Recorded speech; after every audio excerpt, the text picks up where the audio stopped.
ఎగరేది మాత్రం గులాబీ జెండా అన్నట్టుగా ఇవాళ నడిగడ్డలో అది మున్సిపల్ ఎన్నికైనా పంచాయతీ ఎన్నికైనా శాసనసభ అయినా శాసన మండలి అయినా అన్నిట్లో మీరు గెలిపించుకున్నారు.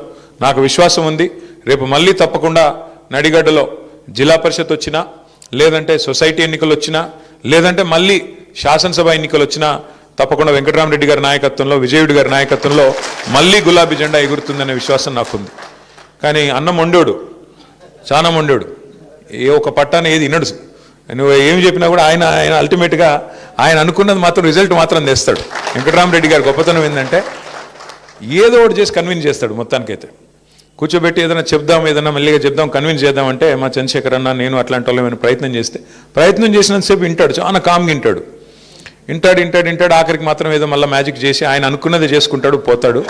అట్లాంటి వెంకటరామరెడ్డి గారు మీకు నాయకుడిగా ఉండడం నిజంగా కూడా మీ అదృష్టం. ఎందుకంటే ప్రజల పనుల విషయంలో కూడా నాకు ఒకటే చెప్పినాడు, అన్న ఈసారి మనం అధికారం పోయింది, నాకు బాధగా ఉంది అన్నాడు.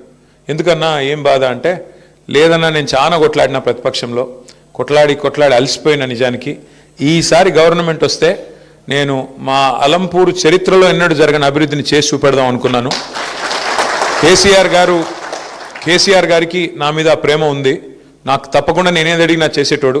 బ్యాడ్ లక్ ఏంటంటే నేను కొద్దిగా లేటుగా, నిజానికి ఒక దశలో నేను రాజకీయమే వదిలేద్దాం అనుకున్నా. కానీ కేసీఆర్ సార్ నన్ను పిలిచి ఎమ్మెల్సీ ఇచ్చి నన్ను కూర్చోబెట్టి నువ్వు ఉండాల వెంకట్రామ్ అంటే నేను ఉన్నాను. నాకంటూ వ్యక్తిగతంగా ఏమీ లేదన్నా, నా కాన్స్టిట్యున్సీ నా జిల్లా బాగుండాలా అని నిజంగా చెప్తున్నాను. నేను అధికారంలో ఉన్ననాడు కూడా ఒక్కటంటే ఒక్క రూపాయి పని కూడా అడగలేదు వెంకటరామరెడ్డి గారు, ఒక్క రూపాయి పని కూడా. ఏమన్నా అడిగినంటే మా కాన్స్టిట్యున్సీ, మాకు అలంపూర్కి ఇది కావాలా. ఒకరోజు అయితే మన గవర్నమెంట్ పోయింది అనుకుంటా, అప్పుడు పోయినాక వచ్చినాడు రోజు వచ్చి, మాకు నీళ్లు రావాలా, నువ్వు జగన్ అన్నకు ఫోన్ చేయంటాడు. అన్న ఇప్పుడు మనం గవర్నమెంట్లో లేమే, మనకు ఇప్పుడున్న గవర్నమెంట్ చేయాల్సిన పని మనం ఏందన్నా అంటే, అప్పుడు గవర్నమెంట్లో ఉన్నామా లేదా, లేవనుకుంటా. ఫోన్ చేయన్నారు అంటే ఫోన్ చేస్తే జగన్మోహన్ రెడ్డి గారు కూడా అన్నాడు, ఎవరు నీకు వెంకటరామ్ చెప్పినాడా అన్నాడు. అవునన్నా చెప్పినాడు అంటే, నాకు కూడా ఆల్రెడీ చెప్పినాడు, మరి నీకు కూడా చెప్పిస్తున్నాడు. మొత్తానికైతే మొండోడు. అంటే అంత కమిట్మెంటు. ఇప్పుడు ఏం అవసరం ఉంది, మేము గవర్నమెంట్లో లేము, ఈ గవర్నమెంట్ని తిట్టుకుంటా నడిపించేయచ్చు. వీళ్ళు చేయట్లేదా, వీళ్ళు చేయాల్సిన పని చేయట్లేదు, వీళ్ళని పట్టించుకోవట్లేదు, దున్నపోతు మీద వానబడ్డట్టున్నారని దులుపుకోవచ్చు. కానీ ప్రజల మీద, రైతాంగం మీద, ప్రాంతం మీద, నియోజకవర్గం మీద ప్రేమ ఉండే మనిషి అయితే యాడికన్నా పోయి, ఎంత దూరం అన్నా పోయి పని చేసుకొచ్చే తత్వం వెంకటరామరెడ్డి గారిది. మరి అదే లక్షణం తమ్ముడు విజయుడు కూడా నేర్చుకుంటున్నాడు చక్కగా. కొత్తగా ఎమ్మెల్యే అయినా కూడా చాలా బాగా పనిచేస్తున్నాడు. తమ్ముడు కూడా గట్టిగా కొట్లాడుతున్నాడు.